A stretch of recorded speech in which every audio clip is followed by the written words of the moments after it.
নমস্কাৰ বন্ধুসকল, মই জ্যোতিষী নয়নজ্যোতি শৰ্মাই নৱগ্ৰহ জ্যোতিষালয়ৰ তৰফৰ পৰা আপোনালোক সকলোকে স্বাগতম জনাই আজি দৈনিক শিৱলিতান্তি আগবঢ়াব ওলাইছোঁ। আজি 1431 ভাস্কৰাব্দৰ আহাৰ মাহৰ 23 তাৰিখ আৰু 2024 খ্ৰীষ্টাব্দৰ আজি জুলাই মাহৰ 8 তাৰিখ। আজি সূৰ্যোদয় হৈছিল ৰাতিপুৱা 4:41:38 আৰু সূৰ্যাস্ত হ'ব আবেলি 6:14:45। আজি বাৰ হৈছে সোমবাৰ, তিথি হৈছে শুক্লা তৃতীয়া তিথি। আজি নৱজাতকৰ ৰাশি হ'ব কৰ্ক ৰাশি। আজি আপোনালোকৰ শুভ সংখ্যা হ'ব 5 আৰু 2, শুভ ৰং হ'ব বগা আৰু গোলপীয়া। ইয়াৰ উপৰি বন্ধুসকল, আজি ছোৱালীসকলৰ আদ্য ঋতু হ'লে যোগ হ'ব কান্তা যোগ।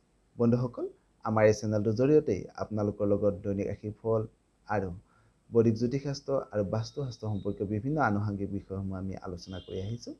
যদি আজি আপুনি প্ৰথমবাৰৰ কাৰণে আমাৰ চেনেলটোলৈ আহিছে, তেতিয়াহ'লে পাৰিলে আমাৰ চেনেলটো ছাবস্ক্ৰাইব কৰিব বা আমাৰ ভিডিঅ'সমূহ সকলোৱে পোৱাকৈ শ্বেয়াৰ কৰিব পাৰে। জানো হওক বন্ধুসকল, এতিয়া আহিছোঁ আমি দৈনিক ৰাশিফল সিদ্ধান্তিৰ মাজলৈ। প্ৰথমে আৰম্ভ কৰিছোঁ আজি আমি মেষ ৰাশিৰ পৰা। মেষ ৰাশিৰ জাতক জাতিকাসকলৰ আজিৰ দিনটোত আপোনালোকে ক'ৰবাত পাবলগীয়া ধন ঘূৰাই পাব পাৰে। আজি আপোনালোকৰ উপাৰ্জন বৃদ্ধি হ'ব, লগতে আজি আপোনাৰ মনৰ আশা পূৰণ হোৱাৰো যোগ দেখা যায়। এইবাৰ আহিছোঁ বৃষ ৰাশিলৈ। বৃষ ৰাশিৰ জাতক জাতিকাসকলৰ আজিৰ দিনটোত আপোনালোকৰ ভ্ৰমণত সুখ বাঢ়িব, ভ্ৰমণত আনন্দ লাভ কৰিব, কৰ্মত নতুন নতুন পৰিকল্পনাৰে আপোনালোকে আগুৱাই যাবৰ কাৰণে সক্ষম হ'ব। যদিও আজি আপুনি সজাগ নহ'লে সৰু সুৰা কথাই আজি আপোনাৰ মনত সামান্য চিন্তিত কৰিব পাৰে। এইবাৰ আহিছোঁ মিথুন ৰাশিলৈ। মিথুন ৰাশিৰ জাতক জাতিকাসকলৰ আজিৰ দিনটোত আপোনালোকৰ শৰীৰত সামান্য ৰোগ বাঢ়িব পাৰে। আত্মীয় পৰিয়ালৰ লগত আজি আপোনালোকৰ সামান্য মনোমালিন্য হ'ব পাৰে।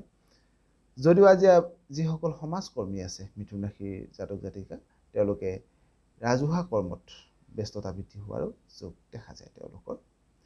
এইবাৰ আহিছোঁ কৰ্ক ৰাশিলৈ। কৰ্ক ৰাশিৰ জাতক জাতিকাসকলৰ আজিৰ দিনটোত আপোনালোকৰ উৎসৱ পাৰ্বণত অংশগ্ৰহণ কৰিবৰ কাৰণে সুযোগ সুবিধা লাভ কৰিব। যান বাহনৰ আজি আপোনালোকে ক্ৰয় কৰিবৰ কাৰণে সুযোগ লাভ কৰিব।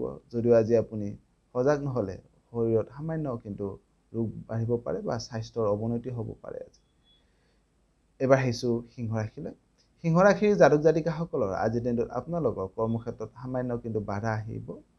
যদিও আজি আপুনি সাহসেৰে কৰ্মবোৰত আগুৱাই যাবৰ কাৰণে সক্ষম হ'ব। লগতে আজি আপুনি সজাগ নহ'লে সামান্য আত্মগ্লানি ভাৱ বৃদ্ধি হোৱাৰো যোগ দেখা যায়। এইবাৰ আহিছোঁ কন্যা ৰাশিলৈ। কন্যা ৰাশিৰ জাতক জাতিকাসকলৰ আজিৰ দিনটোত আপোনালোকৰ প্ৰেমৰ ক্ষেত্ৰত শুভ বুলি ক'ব পাৰি, কৰ্মক্ষেত্ৰতো আজি আপোনালোকৰ শুভ বুলি ক'ব পাৰি। প্ৰকৃতিৰ প্ৰতি আজি আপোনালোকৰ মৰম ভাল পোৱা বৃদ্ধি হ'ব। যদিও আজি আপুনি সজাগ নহ'লে সামান্য আত্মসন্মান হানি হ'ব পৰা হোৱাৰ যোগ দেখা যায়, বা আজি আপোনালোকৰ আত্মসন্মান হানি হ'ব পৰা যিকোনো কৰ্মৰ পৰা কিন্তু আজি আপুনি নিজকে আঁতৰাই ৰখাটো খুবেই ভাল হ'ব। এইবাৰ আহিছোঁ তুলা ৰাশিলৈ। তুলা ৰাশিৰ জাতক জাতিকাসকলৰ আজিৰ দিনটোত আপোনালোকৰ ব্যৱসায়িকভাৱে খুব লাভান্বিত হ'ব পাৰিব। লগতে যিসকল শিল্পী আছে তেওঁলোকৰ সুনাম বৃদ্ধি হোৱাৰো যোগ দেখা যায়। এইবাৰ আহিছোঁ বৃশ্চিক ৰাশিলৈ। বৃশ্চিক ৰাশিৰ জাতক জাতিকাসকলৰ আজিৰ দিনটোত আপোনালোকৰ মনত সুখ শান্তি বাঢ়িব। যদিও আজি যিসকল অভিনয় শিল্পীসকলে সজাগ নহ'লে কৰ্মক্ষেত্ৰত সামান্য আজি তেওঁলোকে কষ্ট পাবলগীয়া হোৱাৰো যোগ দেখা যায়। এইবাৰ আহিছোঁ ধনু ৰাশিলৈ। ধনু ৰাশিৰ জাতক জাতিকাসকলৰ আজিৰ দিনটোত আপোনালোকৰ কৰ্মক্ষেত্ৰত সকলো দিশতে সজাগ হোৱাটো ভাল হ'ব। যদিও আজি বিবাহিত ব্যক্তিসকলে তেওঁলোকে পাৰিবাৰিক সুখ শান্তি কিন্তু লাভ হোৱাৰ যোগ দেখা যায়। এইবাৰ আহিছোঁ মকৰ ৰাশিলৈ। মকৰ ৰাশিৰ জাতক জাতিকাসকলৰ আজিৰ দিনটোত মনত আনন্দ বাঢ়িব, কৰ্মৰ প্ৰতি আজি আগ্ৰহ বাঢ়িব, প্ৰেমত আজি আপোনালোকৰ আনন্দ বৃদ্ধি হ'ব।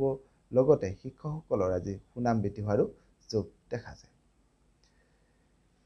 এইবাৰ আহিছোঁ কুম্ভ ৰাশিলৈ। কুম্ভ ৰাশিৰ জাতক জাতিকাসকলৰ আজিৰ দিনটোত আপোনালোকৰ সম্পত্তি বাঢ়িব। যদিও আজি আপুনি সজাগ নহ'লে সামান্য মনোমালিন্য হ'ব পাৰে। লগতে আজি আপুনি সজাগ নহ'লে শৰীৰত সামান্য ৰোগ বৃদ্ধি হোৱাৰো কিন্তু যোগ দেখা যায়। একেবাৰে শেষত আহিছোঁ বন্ধুসকল মীন ৰাশিলৈ। মীন ৰাশিৰ জাতক জাতিকাসকলৰ আজিৰ দিনটোত আপোনালোকৰ শত্ৰু নাশ হ'ব। যদিও আজি আপুনি সজাগ নহ'লে শৰীৰত সামান্য ৰোগ বৃদ্ধি হোৱাৰো যোগ দেখা যায়। সদৌ সুখত আজিৰ দিনটো আপোনালোকৰ সকলোৰে শুভ হওক, মংগলময় হওক তাৰে কামনা কৰি আপোনালোকৰ মাজৰ পৰা বিদায় মাগিছোঁ। সৰ্বে ভৱন্তু সুখিনঃ, সৰ্বে সন্তু নিৰাময়া, সৰ্বে ভদ্ৰাণি পশ্যন্তু মা কশ্চিৎ দুঃখভাগ্ ভৱেৎ।